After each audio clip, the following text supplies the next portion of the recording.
Buenos días y bienvenidos a Iceberg de Valor, el podcast de inversión basado en el Value Investing. Bienvenidos los seguidores de las startups, bienvenidos a Iceberg de Valor. Esta semana toca el segundo capítulo grabado en Bilbao, en el Value Bilbao. El primero fue el de la semana pasada con Miguel Rodríguez y esta semana toca sacar el de Álvaro Moraza y relaciona todo el mundo de la inversión en valor, los moats, los fosos, con las startups, que él, al ser un emprendedor y tener su propia startup, pues conoce muy bien.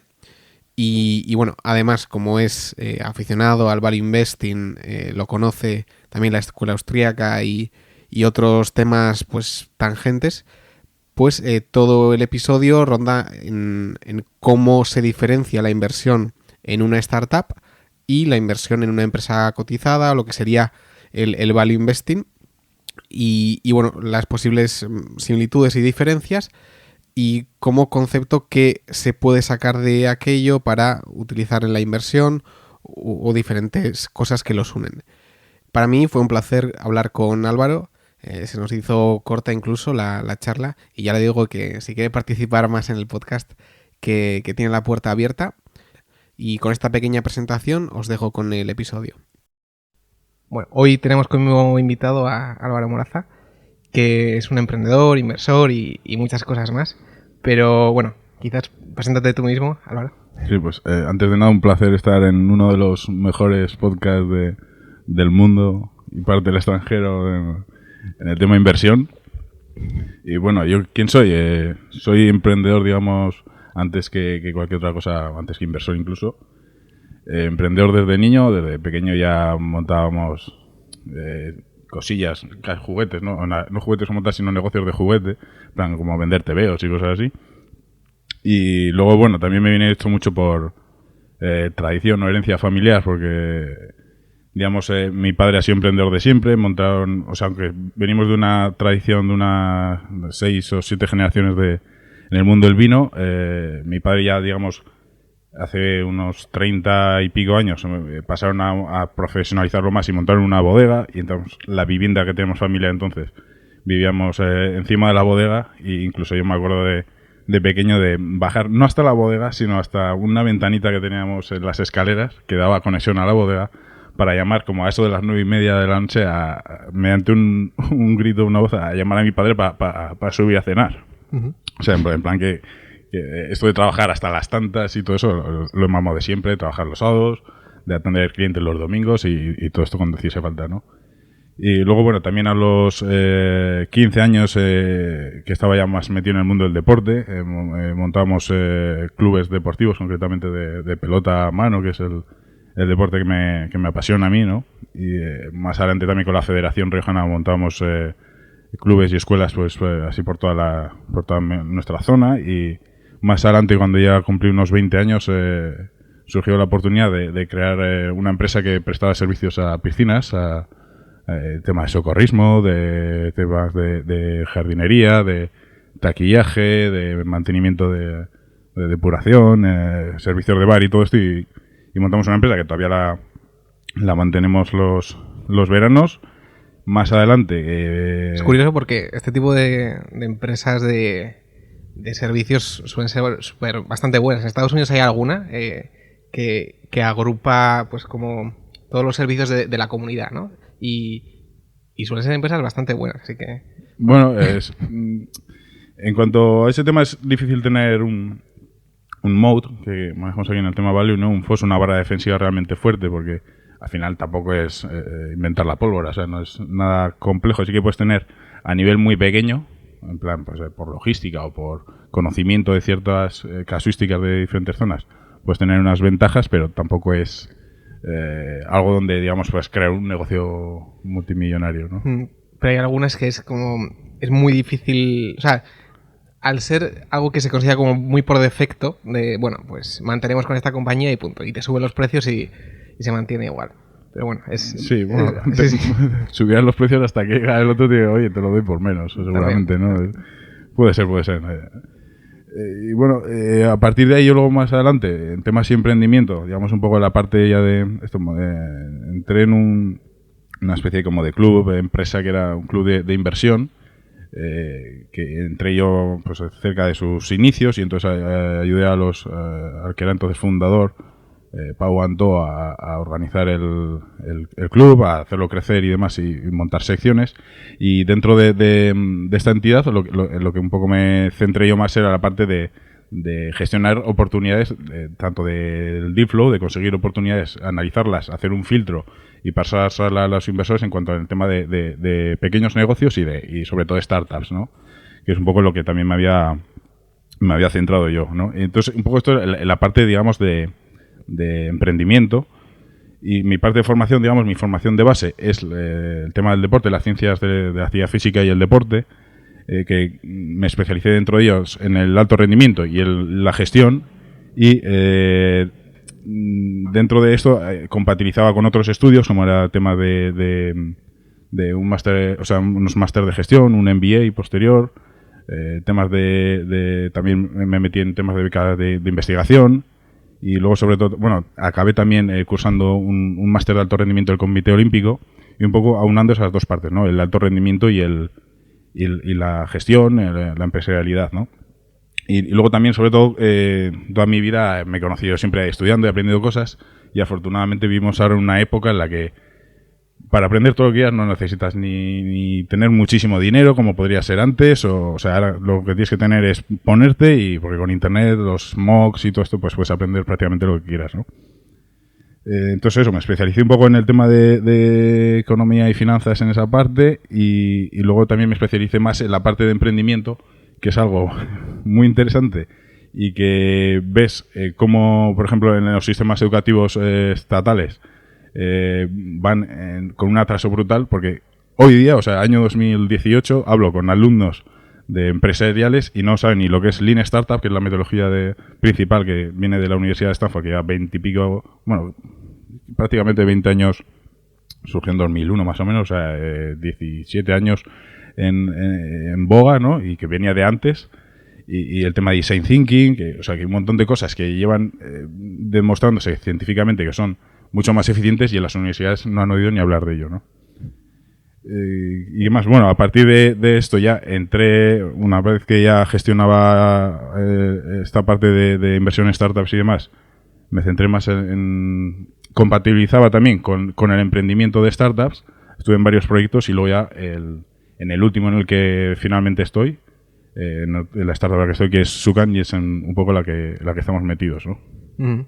Y bueno, hemos visto que tienes toda una trayectoria de aprendizaje, pero ¿se puede decir lo que hace tu startup?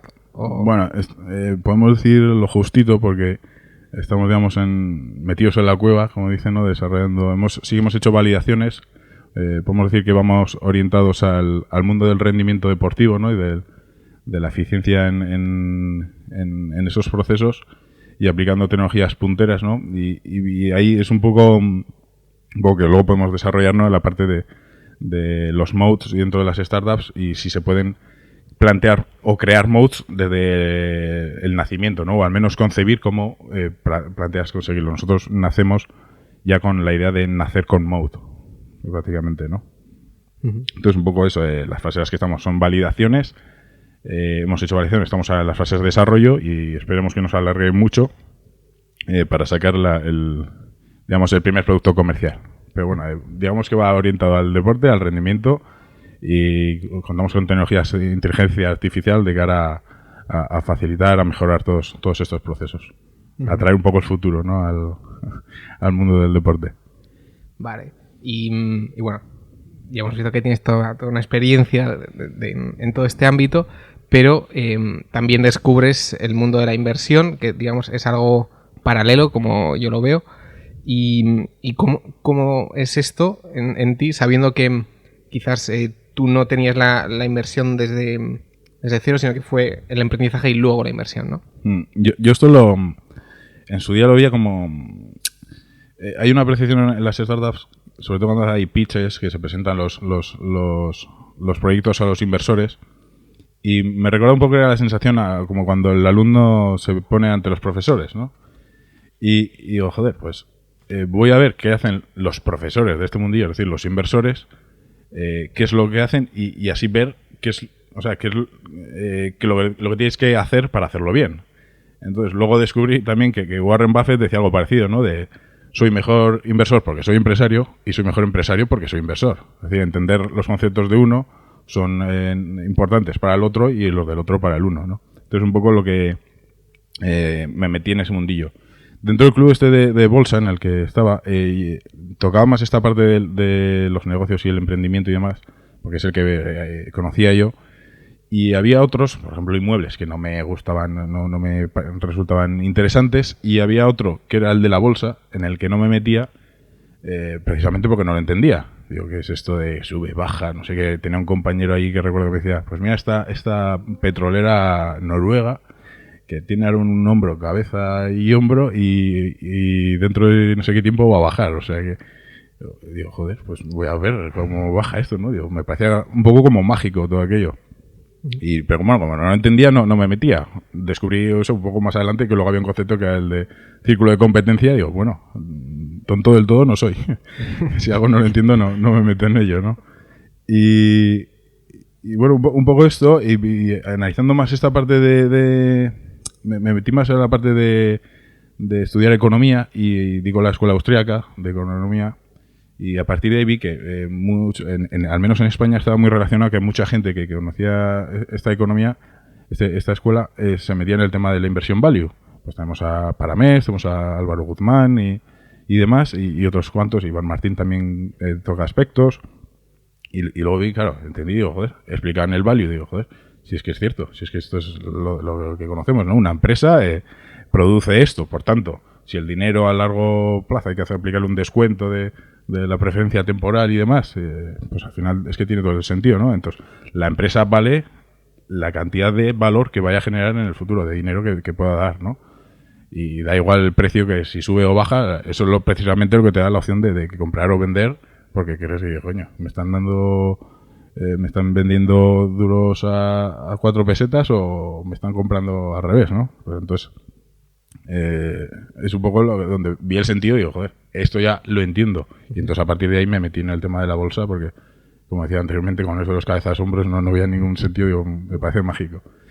Que con el tema de la escuela austríaca, por ejemplo, me parecía igual, porque anteriormente tenía un amigo que era economista, era no del todo, pero bastante keynesiano, y cuando me contaba que para reactivar la economía, Keynes proponía lo de coger dinero, hacer hoyos o sea, mandar a la gente que lo enterrase en diferentes hoyos y luego pagar a otra gente para que fuesen a buscarlos, de tal manera que así se reactivaría la economía. Digo, joder, como teoría me parece como poco entretenida, pero me parece un misterio, o sea que tampoco. Y luego cuando ya vi la escuela austríaca digo, joder, esto ya lo comprendo, esto tiene sentido y es lógico. Luego cuando ves debates entre unos y otros dices, está claro quién tiene razón, al menos en la mayoría de las cosas. Bien, entonces descubres el mundo de la inversión, y quizás como a mí la sensación que me da es que si tú descubres un problema en tu vida, sea cual sea, o bien puedes encontrar una empresa que lo solucione y invertir en esa empresa, o si no existe alguien que solucione ese problema, crearlo tú mismo, ¿no? Entonces creo que sí que hay una conexión, no sé si tú lo ves igual. O... Sí, y me parece muy interesante el punto este, porque al final eso es la empresarialidad, ¿no? El ver, por ejemplo, en el mundo del emprendimiento se habla que hay dos tipos de negocios, los que son los medicina o los vitamina. Es decir, los medicinas son aquellos que detectan un dolor y tratan de paliarlo. Y luego están los vitaminas, en los que dices, bueno, no hay un dolor, pero si te doy esto estás mejor. Es decir, por ejemplo, medicina, pues tendrías, yo qué sé, Uber, ¿no? Tengo que ir a un sitio, joder, no tengo coche, ¿cómo voy? Pues bueno, Uber te presta el servicio. Y el vitamina, pues por ejemplo, sería Instagram. Digo, pues bueno, hasta ahora mi vida estaba igual, pero bueno, si me pones aquí gente que comparte sus cosas, sus fotos y lo que enseñan en sus fotos, pues estoy algo mejor, ¿no? De esos dos, a mí me parece que el segundo será un poco más especulativo. Porque, joder, ¿cuáles son las evidencias que me dicen a mí que esto va a funcionar? O sea, tengo que saber mucho de psicología para ver que esto realmente. En cambio, el otro lo veo como, joder, si algo te duele, si tú le das algo que le deje de doler, funciona mejor, ¿no? Y es un poco ese punto. Pero sí, al final es eso. Si en el mundo de la inversión, como comentabas, si detectas un dolor y ves que hay una empresa que se dedica a curar eso, a paliar ese dolor, digo, coño, es decir, la alimentación. Pues si hay una empresa que tiene una posición fuerte ahí, sabes que va a permanecer mucho tiempo porque la gente tiene que comer. En cambio, si, oye, ahora me sacas fotos y luego hay vídeos y luego hay hologramas, pues coño, igual no es tan fuerte la fuerza ahí. Sí. Sin embargo, o sea, habiendo esta conexión, quizá el emprendedor y el inversor, las cualidades que tienen a veces son parecidas, pero otras no. O sea, yo veo a Parames como buen inversor, pero no le veo como buen emprendedor, ¿no? O sea, hay ciertas diferencias y de hecho creo que es un poco el aspecto social, porque tú cuando eres emprendedor, o es mi sensación, tienes que convencer a mucha gente de cosas. Sí. Cuando eres inversor no tanto, ¿no? Sí. Pero Hay diferencia. O sea, hay cosas que son las mismas, porque al final un empresario, un inversor tienen que ser buenos alocadores de capital, ¿no? Tienen unos recursos, tienen unos fines y tienen que ver cómo con esos recursos consiguen lo mejor posible esos fines. Pero luego sí que hay diferencias entre unos y otros, ¿no? La parte del empresario ha de ser un buen ejecutor. Y con ejecutor pues se entiende todo este tipo de cosas. Tienes que convencer gente que te ayude para conseguir eso. Tienes que usar inversores. O sea, en cambio un inversor tiene que ser muy listo sabiendo esa valoración y decir, coño, esto está barato, lo tengo que comprar. Y con comprarlo ya está, no tiene que convencer a nadie. De hecho, muchas veces es mejor, oye, si estás solo, pues no te influyen los demás, ¿no?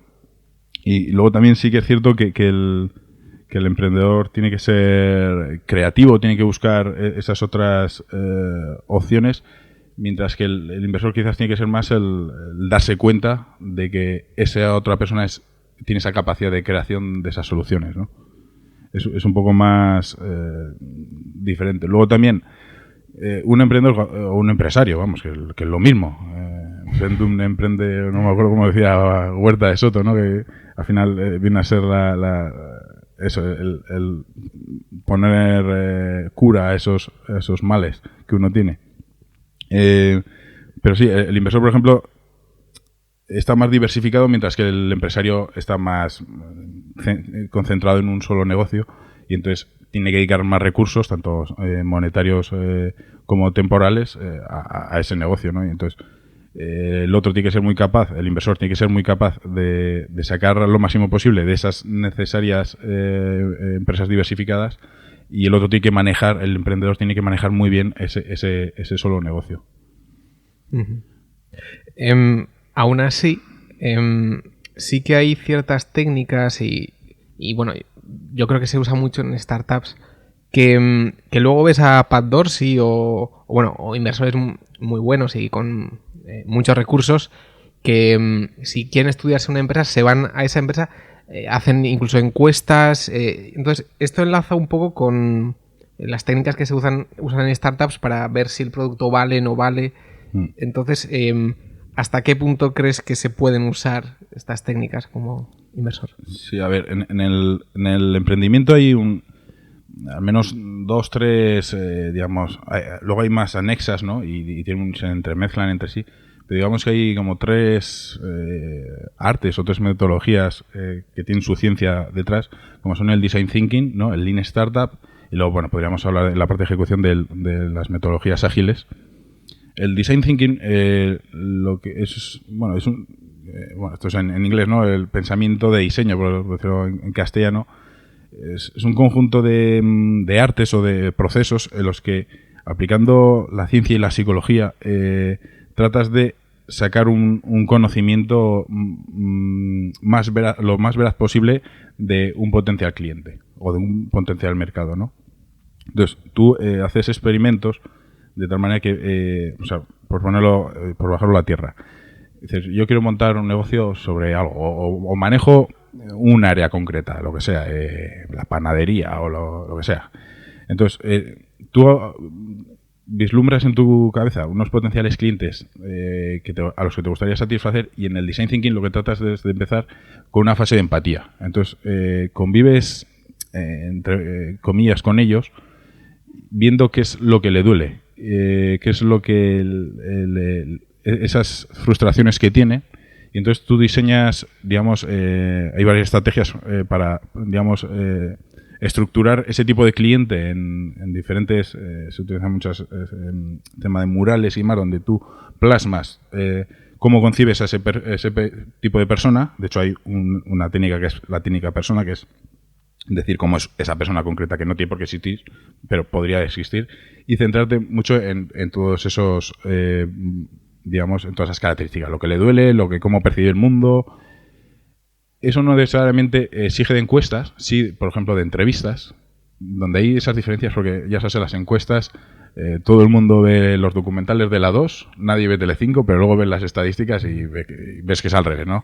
O la gente te dice, sí, te voy a comprar eso que me propones, y luego, oye, tomo la factura y, ay, que no. O sea, tratas de aplicar el método científico como lo harías con un ratón de laboratorio. Es decir, le pongo el queso y veo si se lo come. Y si eso es que quiere el queso y si no, no. Pues con todas estas metodologías viene a ser parecido. Primero ves si le duele, luego le pones esa solución que tú planteas y ves si la acepta. Pero la acepta no de palabras, sino de acción. Y tratas de de entender a ese individuo. ¿Cómo se podría aplicar esto en la inversión? Hombre, un inversor particular, a no ser que se quiera concentrar mucho en 2-3 acciones y estar muy seguro de su hipótesis de inversión, no lo veo muy rentable, pero en fondos grandes que manejen muchos capitales y quieran apostar a inversiones, a esas oportunidades que tengan grandes potenciales, grandes márgenes, sí que puede ser rentable el aplicar este tipo de técnicas que trae certidumbre a ese mar de incertidumbre en el que estamos, ¿no? Entonces, si una empresa tiene un plan de, pues mira, hace no mucho, ¿cuál era? TripAdvisor, ¿no? Quería pasar del modelo que tenía ahora a cobrar por los a lo que vendían los anunciantes y demás. ¿Cómo puedo yo como inversor saber si eso va a tener una tasa de éxito u otra?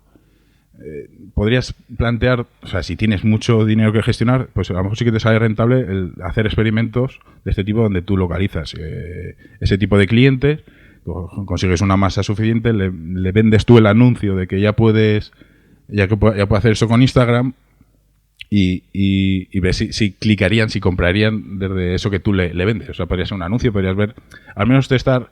Igual no es el mejor caso que planteo, pues se me acaba de ocurrir, pero en muchos negocios podrías tratar tú de emular ese tipo de experimento que si ellos lo hacen bien, deberían de hacerlo ellos, ¿no? Entonces ellos lo harán para luego invertir su dinero de la propia empresa en ello, y tú, si tienes mucho capital y te sale rentable dedicar unos recursos a sacar certidumbre de ese mar de incertidumbre, pues podría ser interesante aplicar este tipo de estrategias, ¿no? De Lean Startup y Design Thinking. Uh-huh. Como yo lo veía, era una especie de, bueno, es típico de Philip Fisher y Peter Lynch y tal, que vieras a tu mujer a ver qué hace y entonces tú, pues de ahí, de una forma perspicaz, intentaras sacar alguna conclusión. Y esto era como el perfeccionamiento, aplicar un cierto método a eso, ¿no? Sí, me voy a hacer todo ese punto y puede ser, de hecho, podrías aplicar estas técnicas con tu mujer, con tu eso y ver. Oye, pues por ejemplo, se me ocurre, un día iba paseando acompañado por un centro comercial y vimos Kikos, esas de maquillaje y demás, y entonces claro, nosotros nunca descansamos, ni dormidos, o sea, siempre estás pensando, digo, joder, y hablas, oye, ¿esto qué está? ¿Son buenos? ¿Son malos? Tal, no sé qué. Claro, te va a ser sincero porque ves que no le estás vendiendo tú el negocio. Entonces te va a ser sincero, pues estos sí son buenos, o son malos, o me gustan más estos, o tú le pones, oye, pues he visto una oferta de estos por tanto. Y entonces ves qué potencial en el poder de precios tendrían. Sí que es cierto que es una muestra muy baja porque es una sola persona, pero si la aplicas a más gente podrías sacar conclusiones. Y entonces en ese punto sí que es muy acertado de cara al punto inversor. Bien, y otro tema de enlace entre inversión y startups, quizá en startups es algo que no se comenta mucho, es el moat o el foso, ¿no? Y es un tema un poco difícil porque las startups, pues, por definición, muy grandes no van a ser y bueno, siempre que seas más pequeño, pues más difícil de hacer ese foso. Mi pregunta es, ¿hasta qué punto está extendido el concepto foso en startups? si se ha implantado o no. Pues yo creo que el mode no lo he escuchado nunca de nadie que no sea value, y por tanto, tanto en inversión como en cualquier otra cosa, y en emprendimiento no va a ser menos, ¿no? Sí que se habla en algunos casos de ventajas competitivas, ¿no? Pero no es lo mismo ventaja competitiva que mode, al menos tal como lo concibo yo, porque una ventaja competitiva es algo por lo que vas por delante de la competencia, pero un mode es algo que no solo vas por delante de la competencia en eso, sino que tienes una barrera que impide que el otro se ponga a tu altura, al menos de una manera rentable o con un esfuerzo, digamos, razonable. Entonces, hay muy pocos. De hecho, la primera vez que he escuchado yo a gente del mundo inversor hablar de mode ha sido este verano, al inicio del verano, de un pequeño grupo de ya lo diré, de crowdfunding, y en uno de sus blogs empezaron pusieron una entrada hablando de Buffett y lo del concepto de mode, y es la primera vez que he escuchado yo en el mundo de las startups. Luego también sí que es cierto que es complicado nacer, digamos, con mode, porque bueno, digamos, si nos vamos a los modes que hay, tenemos por un lado la ventaja competitiva de marca, o sea, el mode de marca. O sea, Ferrari lo tiene, ¿por qué? Porque lleva una trayectoria de muchos años haciendo películas, haciendo campañas donde el tío exitoso es el que lleva el Ferrari y no al revés, o sea, y no el que no lo es. Por tanto, eso de nacimiento no lo puedes tener. Si vamos a las siguientes, ¿dónde estamos? A ver, me he perdido un poco tengo aquí el listado de los modes. Por ejemplo, ventaja en costes. Hombre, si eres capaz de tener un desarrollo tecnológico que te permite hacer algo que los demás no pueden, pues entonces sí, pero muchas veces eso se consigue a partir de perfeccionar los procesos por esa experiencia y capacidad de ir haciendo prueba y error en los procesos que tienes hasta que eres mejor que nadie. Los de escala, ¿no? Viene a ser parecido. O sea, bueno, startup es muy complicado. Si no eres muy grande, no puedes tener ventajas de escala. Los que sí que podrías tener, aunque es difícil, digamos, en algunos casos, como el efecto red, porque tienes que ser grande. Es decir, muchas startups sí que han visto en el efecto red como el mode al que aspirar. Ese sí que es al que se pretende, pero necesitas quemar mucho capital para conseguir toda esa cantidad de gente que te entre. Luego, en los cambios de coste sí que podrías conseguirlo si haces sí que tu funcionalidad ofrece unas soluciones y el mecanismo a percibir, o sea, el mecanismo para hacerlo funcionar y el dar el salto a otra tenga unos costes, o sea, sí que se podría conseguir ese desde el mundo de startups. Y luego hay otros como el know-how, que ese sí que se podría partir desde el nacimiento, y por ejemplo es el que tratamos nosotros en nuestra startup. Bueno, un poco eso, ¿no? Hay diferentes modes que son más fáciles para una startup y hay otros que son más complejos. Y bueno, podríamos ver ejemplos, yo sé, en el tema marca, pues Hawkers, por ejemplo, ¿no? Trata de vender su marca como no estar vendiendo solo gafas de plástico, porque si no ya la habrían fulminado. Trata de vender como un poco el canallita, ¿no? Que hay y de ahí yo entiendo que hay muchos escándalos que han salido con los fundadores de Hawkers. Quiero pensar que no es porque son unos cafres, sino precisamente porque son inteligentes y quieren crear esa marca, ¿no? de ser un poco canallas. Y no sé, así con otras startups pues también puedes ver que hay algunos que consciente o inconscientemente consiguen los mods, pero desde mi punto de vista la mayoría no, o sea, no, ni los ven, ni lo conocen, ni yo, o sea, de cada 20 proyectos que me llegaban para analizar, muchos no tienen ni por dónde cogerlos. Es decir, me planteas como mucho una cosa que es diferente, pero ¿cómo vas a hacer para que si tu negocio funcione no vengan 100 y te revienten? O incluso muchas veces planteando soluciones que sabes que uno de los grandes, como a ti te vaya bien, te fulmina. Y bueno, si luego nos podemos centrar en algunos casos concretos. Sí, quizás al contrario de los modes, lo que se ve, o quizás mi sensación es, se quiere vender o hacer algo, hacerse grande o escalar y luego vender la startup. Quiero decir, no es una idea de a largo plazo cómo nos vamos a proteger, ¿no? No sé. Yo en este punto soy un poco como parecido a Buffett en el punto de el plazo de inversión de una acción ideal es comprarla y venderla nunca. Pues yo a la hora de crear una startup lo veo igual. Es decir, crear una empresa que esté contigo toda la vida y te trascienda, ¿no? Y que pase de generaciones siendo un monstruo, ¿no? Un titán dentro de la economía. Y sin embargo en las startups, y no porque no haya pocos incentivos, porque la historia nos dice que muchos se han lucrado, se han hecho millonarios creando una startup y vendiéndola a los pocos años, pero precisamente lleva un poco eso a que esos incentivos cortoplacistas lleve a que mucha gente se involucre en ese tipo de pensamiento, y tanto emprendedores que quieren crear una cosa que crezca rápido y venderla en 2 o 3 años, y inversores que quieren comprar, o sea, invertir en ellas, comprarlas y vendérselas al siguiente en pocos años, pues sacar rentabilidades altas en pocos años, pues lleva eso a que te lleva un poco como en el Grand Prix o el concurso este de la tele, que juegan con la patata caliente, ¿no? Te la pasa a ti, a ver a quién le explota, ¿no? Pues de esto ha pasado y hemos visto en los casos, por ejemplo, yo entiendo que uno de los casos de estos pasó con, por ejemplo, la Nevera Roja, que es una startup que crearon dos españoles, Íñigo Juantegui y Barrio, ¿no? Crearon esta empresa, digamos, como Just Eat, ¿no? Supongo que muchos habrán conocido la Nevera Roja, otros igual no tanto han conocido más Just Eat. Tuvieron bastante éxito, o sea, recibieron unas rondas de inversión, crecieron bastante, consiguieron venderla en pocos años a Rocket Internet, que es una aceleradora alemana que se dedica a copiar modelos de negocio de startups que funcionan en Estados Unidos y replicarlos en Europa. Se la vendieron por 80 millones a estos alemanes, es decir, en pocos años pasas de invertir 100.000 euros a conseguir 80 millones, pues o sea, mal no está. Y como hay mucho sesgo del superviviente, es decir, solo vemos a los que triunfan y no a los que fracasan, pues digo, coño, pues voy a hacerlo yo también, ¿no? Y el inversor que invirtió en la Nevera Roja y se lo vendió a Rocket Internet ganó mucha pasta, pues otros inversores dicen, yo quiero hacerlo también. ¿Qué lleva eso? A que precisamente Rocket Internet, que se lo compró por 80 millones con la idea de venderlo luego más caro o tener ese titán, posteriormente pues estaba compitiendo con Just Eat, que lleva más tiempo, estaba más grande, estuvieron batallando.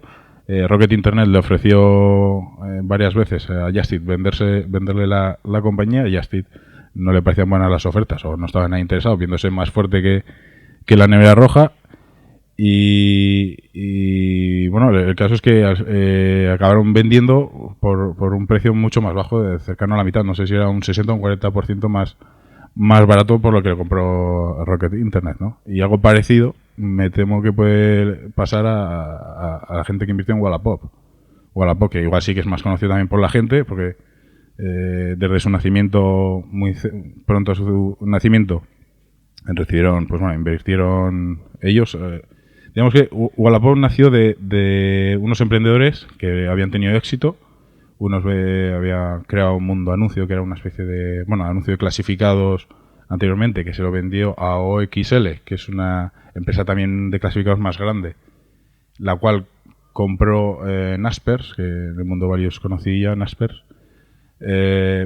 OXL también. Bueno, el caso es que el creador de Mundo Anuncio y otros emprendedores españoles exitosos crearon, otros dos, crearon Wallapop. El creador de OXL, que se la vendió a Naspers después, creó Letgo. Se unieron unos años después, pocos años, porque Wallapop, no sé si esto es 2014 y Letgo de 2015, y se unieron hace 1 o 2 años. La valoración por la que se unieron fue cercana, si no exacta, a los 1.000 millones. Es decir, creo que era un poquito más baja, pero con la idea de venderlo luego a 1.000 millones.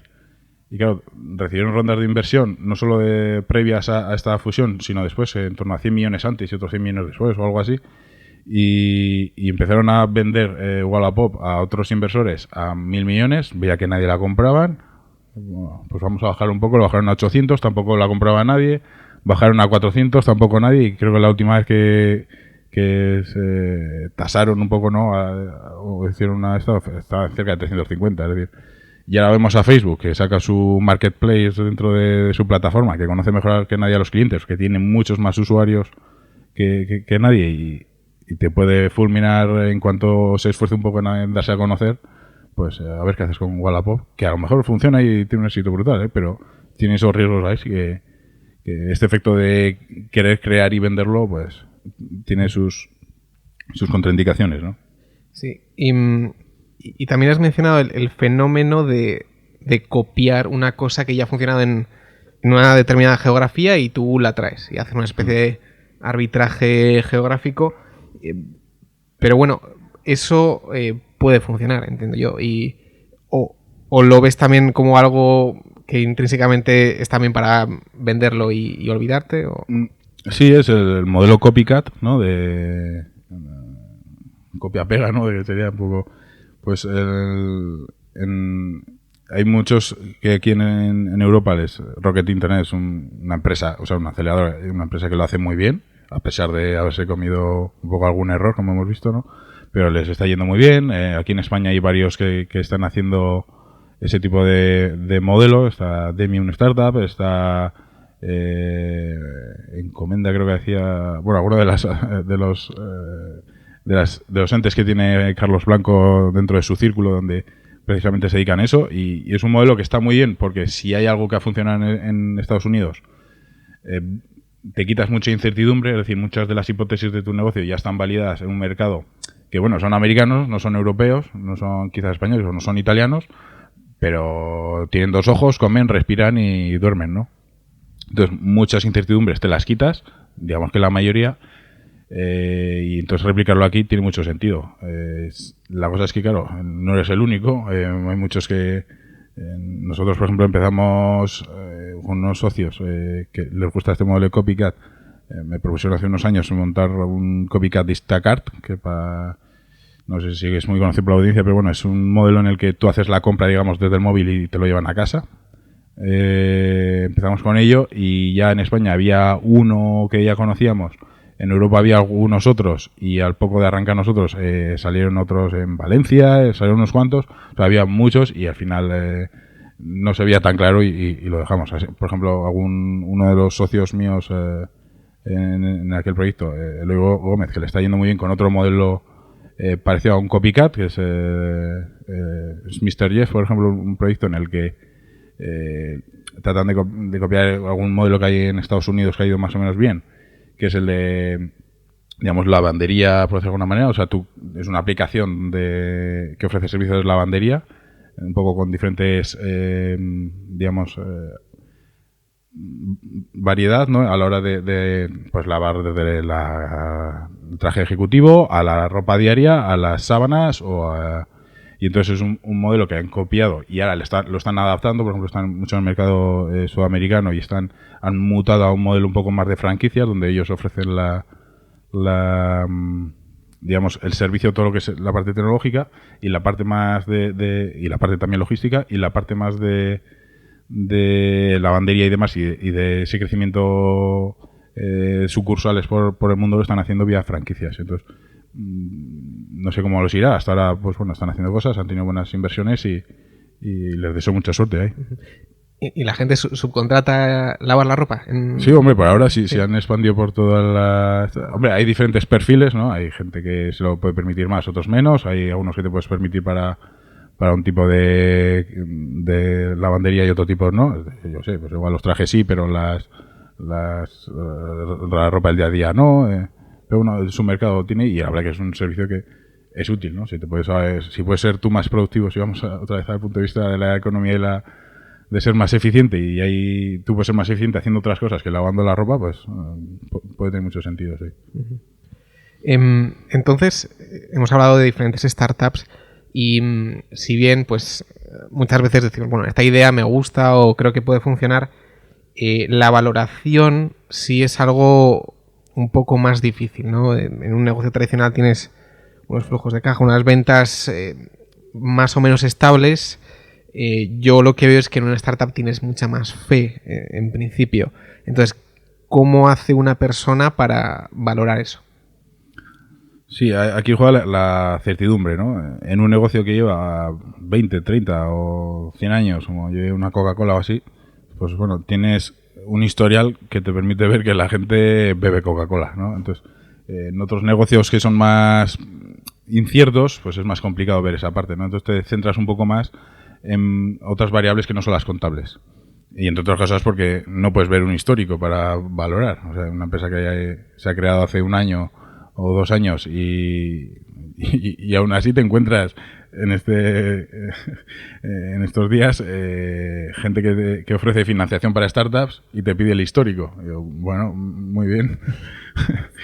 Pero bueno, entonces, ¿en qué te fijas en una startup? Pues, por un lado, en el potencial del negocio, es decir, ¿es algo muy pequeño la solución que estás ofreciendo? O sea, ¿un mercado muy pequeño o es algo muy grande?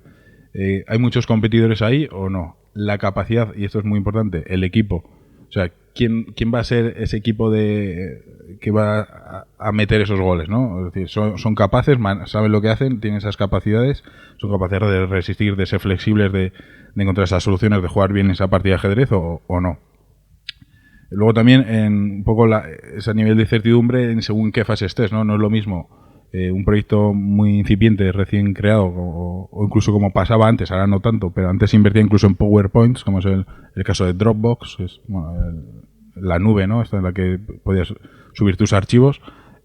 La primera ronda de inversión la recibió presentando un PowerPoint donde decían cómo funcionaba, ¿no? Pues mira, tú esto lo pones aquí en esta carpeta y esto se conecta a la nube y luego lo puedes descargar. Y pues me gusta, te invierto. Ahora con eso vas y te sacan a patadas. Entonces, buscan, aquí por ejemplo en España son todavía más conservadores, ¿no? Hasta que no tienes un recorrido de ventas de unos meses al menos que vean, pues sí, Entonces, esa fase de certidumbre también te hace que estés más valorado o menos, ¿no? Luego también las necesidades de dilución, ¿no? Es decir, yo necesito como emprendedor, necesitamos dinero, pero tampoco puedo venderme demasiado. O sea, no puedo ofrecerte el 60% de mi compañía porque entonces pierdo el control de la misma. Y es algo que tampoco le interesa a los inversores porque quieren que el que lidere, ¿no? No que esté a expensas de otros. Entonces, calculas, dices, bueno, para llegar hasta aquí necesito tanto capital, luego necesitaré otro tanto, luego otro tanto. Es decir, aquí tengo que ceder tanto... Aquí tengo que hacer un 15%, luego otro 15% y luego un 5%, de tal manera que al final lleguemos con un capital donde siga manteniendo yo el control de la compañía, pero haya podido ofrecer lo suficiente para que me pongan el dinero para llegar, ¿no? ¿Qué más? Están un modelo que me gusta mucho también es la inversión por hitos, es decir, se pone un dinero y se dice, pues, si llegas hasta aquí te damos más dinero, si consigues esto, más dinero. O lo mismo con valoraciones, es decir, ¿qué valoración? Pon la que quieras, pero con estos condicionantes. Si consigo esto, mi valoración cambia a esto, si consigo esto otro, cambia a esto otro. Y es algo que me parece muy razonable porque esa incertidumbre que hace que las dos partes estén en desacuerdo porque uno interpreta que es más cierto o más incierto, pues dices, pues bueno, lo dejamos por ahora y ya lo y lo anclamos a unos hitos. ¿Qué otras medidas de valoración? Pues comparables, ¿no? Pues este negocio que se parece a este otro y fue valorado, invertido o vendido por este capital, pues digamos que se podría asemejar.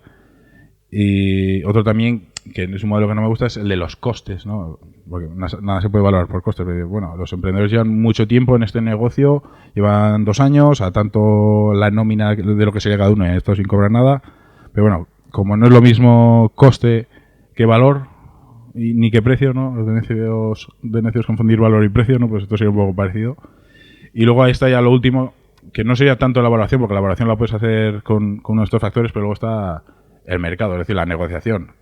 ¿Cuánto con este inversor estoy dispuesto yo a hacer? O sea, y lo mismo es decir, mira, yo si no me das tanto no te doy el dinero. Y después, yo si no me das tanto dinero no te doy este tanto. Pues en ese margen, en esa quilla es donde se cierra la inversión, ¿no? Entonces, bueno, yo creo que el término de startup y es algo que está bastante de moda, entre comillas. No sé cómo lo ves tú, ¿no? Al estar dentro de ello. Y no sé si aquí menos que en Estados Unidos, por ejemplo. ¿Cómo ves la situación? Bueno, en el tema de startup, lo primero es que muchos no saben lo que es una startup.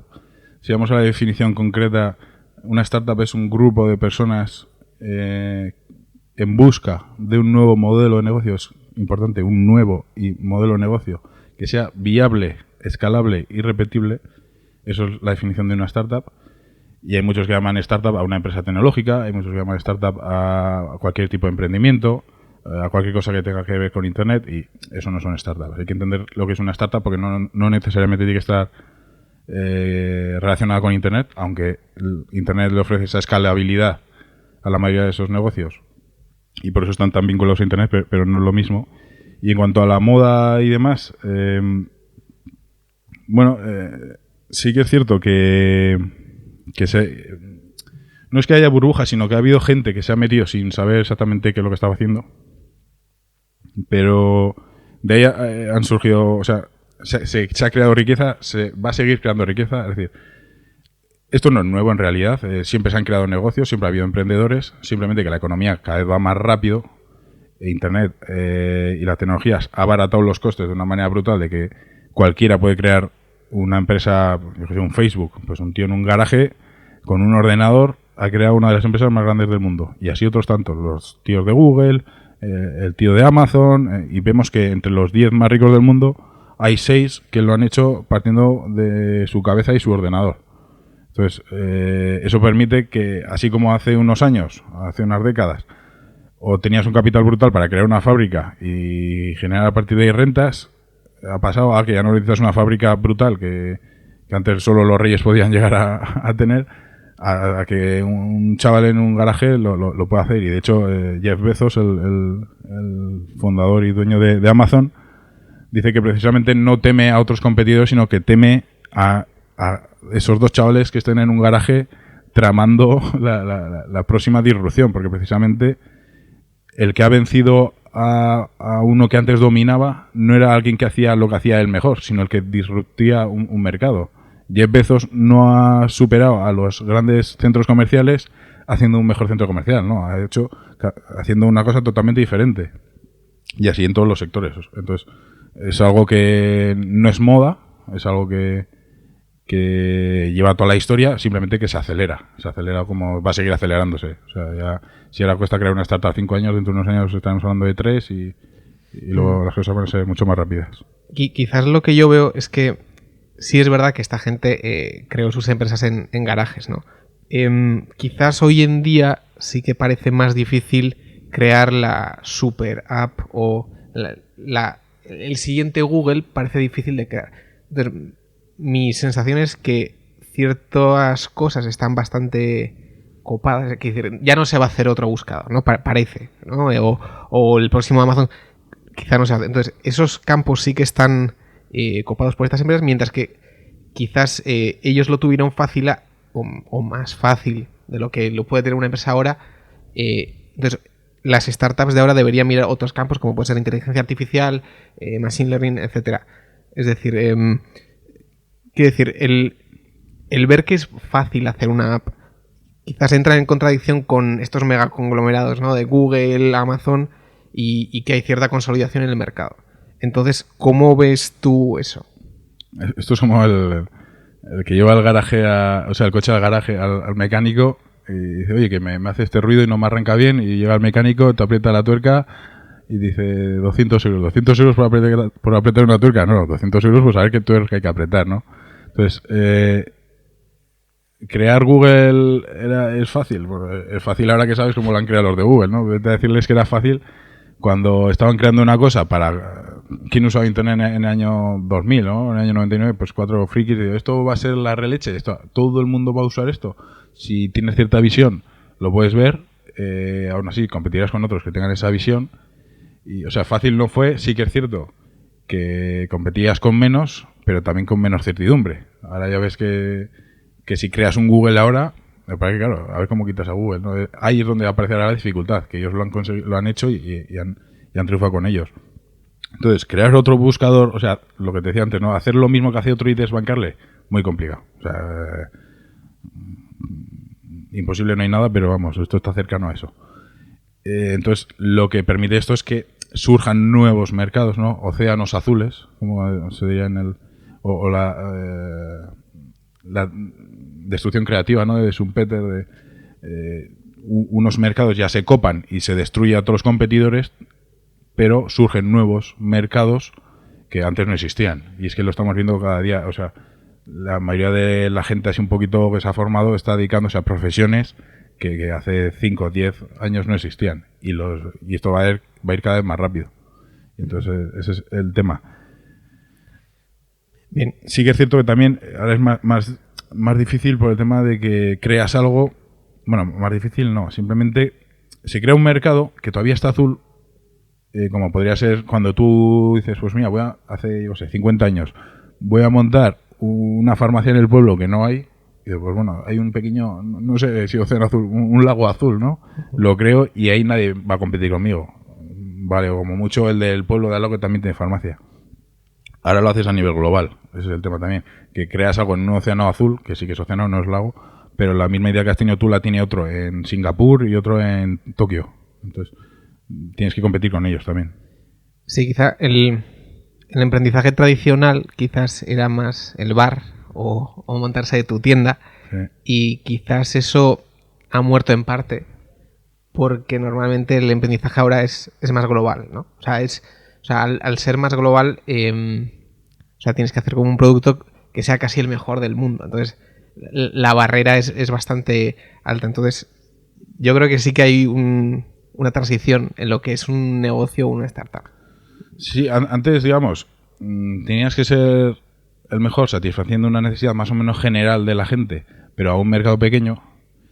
Y ahora es más bien al revés, es para un mercado general un problema pequeño. Es decir, ahora creas una startup donde solucionas el posicionamiento de tu página web en este tipo de buscadores.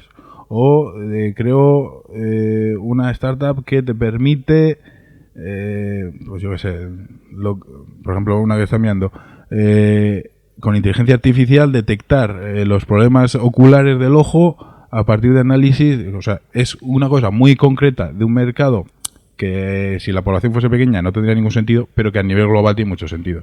Y entonces te sale rentable. O sea, vas a necesidades cada vez más pequeñas, pero de un mercado cada vez más grande. Y tienes que ser muy bueno en eso. Tienes que hacer foco en cosas más pequeñas porque, digamos que los focos grandes están bastante copados, que no quiere decir que no se puedan crear cosas para el gran público, pero es más complicado. Uh-huh. Bueno, pues muchas gracias, Álvaro. Nada, a ti, Carlos. Y ha sido un placer hacer el episodio. Espero que haya resultado entretenido. Yo encantado. Y nos vemos. Un placer, muchas gracias.